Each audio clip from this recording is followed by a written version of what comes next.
Ahora vamos a ver cómo Pablo era un gran creyente de la Eucaristía. Empecemos por su carta a los Hebreos, donde él declara de que hay un nuevo sacrificio. El pueblo judío siempre ha dado un sacrificio a Dios. Usualmente era la vida de un cordero. Aquí vamos a leer de que ahora hay un nuevo sacrificio. Vamos a leer cuál es.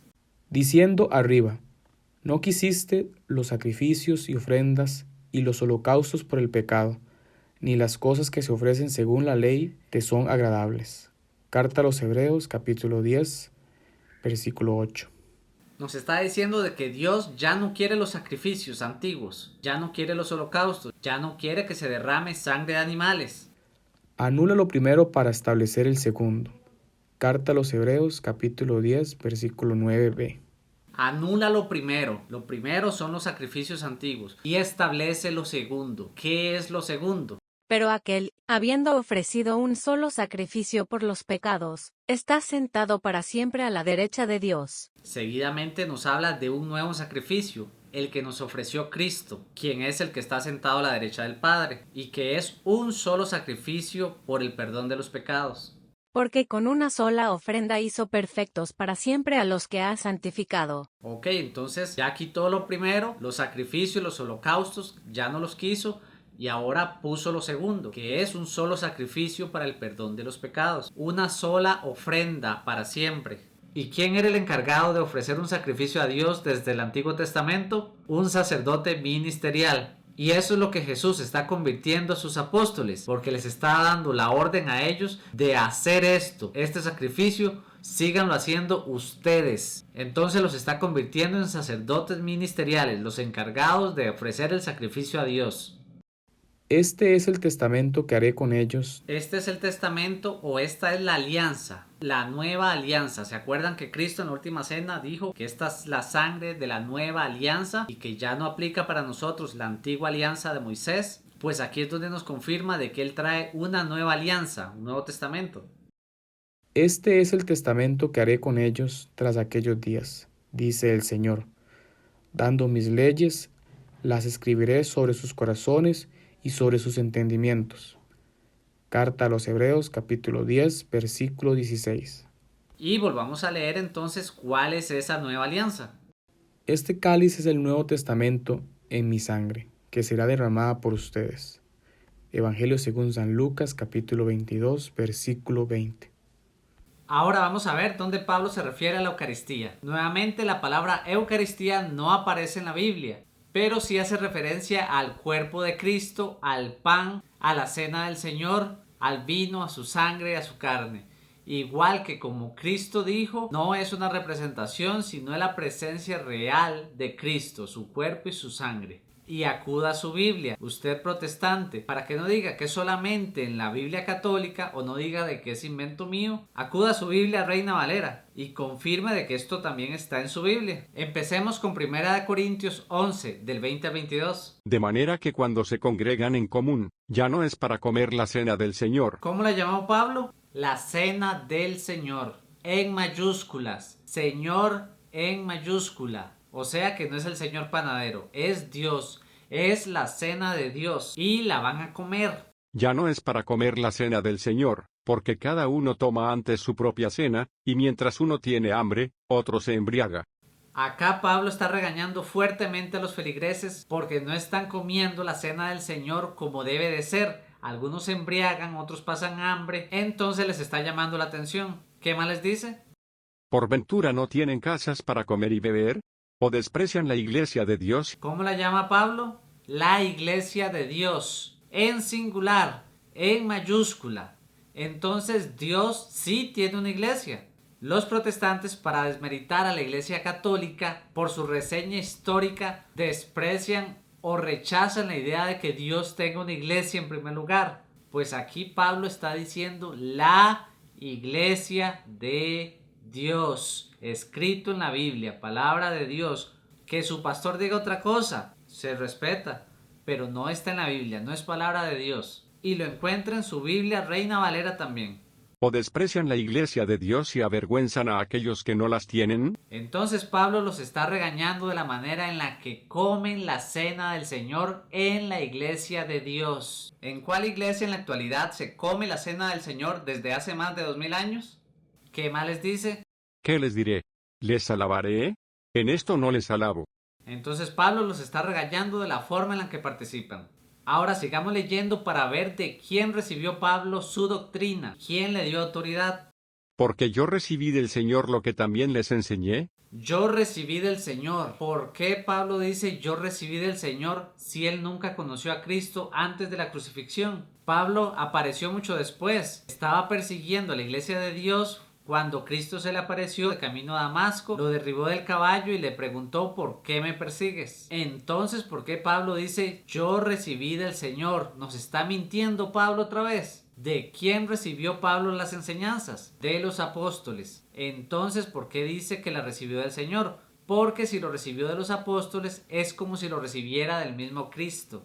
La palabra apóstol significa enviado por. Ellos son apóstoles de Cristo porque Cristo los envió. Jesús les dijo otra vez, paz a ustedes. Como el Padre me envió, así también yo los envío. Y ahora, para que haya nuevos apóstoles, tienen que ser enviados por los apóstoles ya existentes. A Pablo lo nombraron apóstol. Él no agarró la Biblia y dijo, de ahora en adelante yo soy apóstol. O como hacen ahora, de ahora en adelante yo soy pastor. Anoche tuve una revelación y el Espíritu Santo me dijo, Gustavo, crea una nueva iglesia, funda una nueva iglesia, llámate pastor y enseña a todas las personas. A Pablo lo nombraron apóstol, pero ya vamos a ir a esa cita. Primero terminemos de leer qué es lo que a él le enseñaron. Que el Señor Jesús, la noche en que fue entregado, tomó pan, y dando gracias, lo partió y dijo. Nuevamente, ¿por qué Pablo habla de estas cosas si él no estuvo en la última cena? Porque se lo enseñaron los apóstoles, que fue como si Cristo lo hubiera hecho. Tomen y coman, este es mi cuerpo que será entregado por ustedes, hagan esto en memoria mía. Asimismo, tomó el cáliz después de haber cenado, diciendo, este cáliz es el Nuevo Testamento en mi sangre. Hagan esto cuantas veces lo bebieran en memoria de mí. Todo esto se llama la doctrina de Cristo. Acuérdense, Cristo primero escogió a sus apóstoles, luego los envió. Como el Padre me envió, así también yo los envío, enseñándoles a observar todas las cosas que les he mandado. Ahora vamos a leer en qué momento convierten a Pablo en apóstol. Vamos a Hechos de los Apóstoles, capítulo 13, del 2 al 3. Un día, mientras celebraban el culto del Señor y ayunaban, el Espíritu Santo les dijo, sepárenme a Bernabé y a Saulo, y envíenlos a realizar la misión para la que los he llamado. Ayunaron e hicieron oraciones, les impusieron las manos y los enviaron. ¿Qué significa apóstol? Significa enviado por. Les impusieron las manos y los enviaron. Entonces, ¿cómo lo nombraron apóstol a Pablo? Le impusieron las manos, por la imposición de las manos. En varias citas de Hechos de los Apóstoles habla sobre la imposición de las manos. Esta es solo una de ellas. A Pablo le impusieron las manos y lo nombraron apóstol. Él no se puede autonombrar apóstol. Alguien más tiene que hacerlo, igual que los sacerdotes hoy día. A todos los sacerdotes le impusieron las manos para nombrarlo presbítero, sacerdote, y fueron nombrados por un obispo. Y con cada obispo hicieron lo mismo en su momento, en el momento en que se ordenaron sacerdotes. Y así se remonta hasta Cristo mismo. Si usted, pastor, dice, yo me nombro pastor, ¿quién le impuso las manos? ¿Quién lo envió? ¿Fue Cristo acaso? Pregúntese usted a su pastor quién lo envió, quién le impuso las manos. Va a decir, el otro fulano, pues a ese fulano, ¿quién le impuso las manos? Va a salir que Sutano, va a salir que Pancracio, pues a ese otro, ¿quién le impuso las manos? No va a seguir, no va a haber más, porque los protestantes tienen a lo mucho 500 años de existencia, desde 1525 con Martín Lutero. Antes de eso ninguno existía y la mayoría de iglesias evangélicas hoy día tienen 1, 2, 5, 10 años. Póngale 50 años. No tienen sucesión apostólica desde Cristo hasta el pastor. Ahora escuchemos atentamente porque esto es importante. Pablo se va a referir directamente sobre el cáliz de bendición, o sea, sobre el vino. Va a hablar sobre el cáliz de la sangre de Cristo, el que utilizan en la cena del Señor.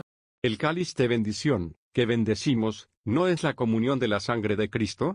Y también va a hablar sobre el pan que comen en la cena del Señor. El pan que partimos, ¿no es la participación del cuerpo del Señor? Lo está diciendo claramente. ¿Acaso la copa que utilizamos, el cáliz, no es la sangre de Cristo? El pan que partimos no es el cuerpo de Cristo. Verbo es, no representa ni simboliza. Es la sangre y el cuerpo de Cristo. Palabras de San Pablo en la Biblia, palabra de Dios. Que el pastor diga otra cosa, pregúnteme si me importa. Y no solamente eso. Ahora Pablo nos va a advertir las consecuencias de no discernir que sea el cuerpo y la sangre de Cristo y de las consecuencias de consumirlas indignamente. De manera que, el que coma este pan o beba este cáliz del Señor indignamente, será reo del cuerpo y de la sangre del Señor. Será reo del cuerpo y de la sangre del Señor. Si es un simple simbolismo, si está representando el cuerpo y la sangre de Cristo, ¿por qué no dice será reo del pan y del vino? ¿Por qué Pablo dice será reo del cuerpo y de la sangre del Señor? ¿Por qué? Otro error de Pablo. Por tanto, examínese, cada cual a sí mismo, y coma así de aquel pan y beba del cáliz.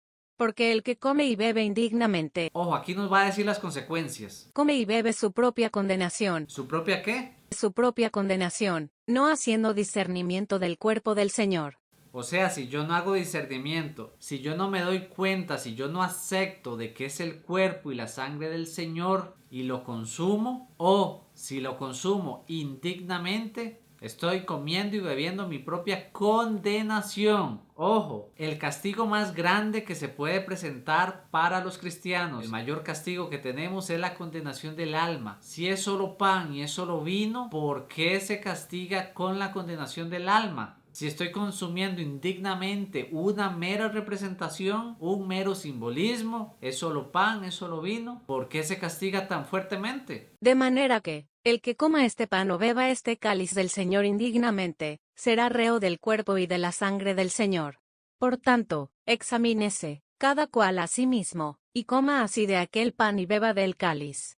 Porque el que come y bebe indignamente, come y bebe su propia condenación, no haciendo discernimiento del cuerpo del Señor. Nos está advirtiendo, y es lo mismo que advierte la Iglesia Católica hoy día. Si por X motivo no somos dignos de recibir el cuerpo y la sangre de Cristo en la Eucaristía, es mejor no participar de la misma.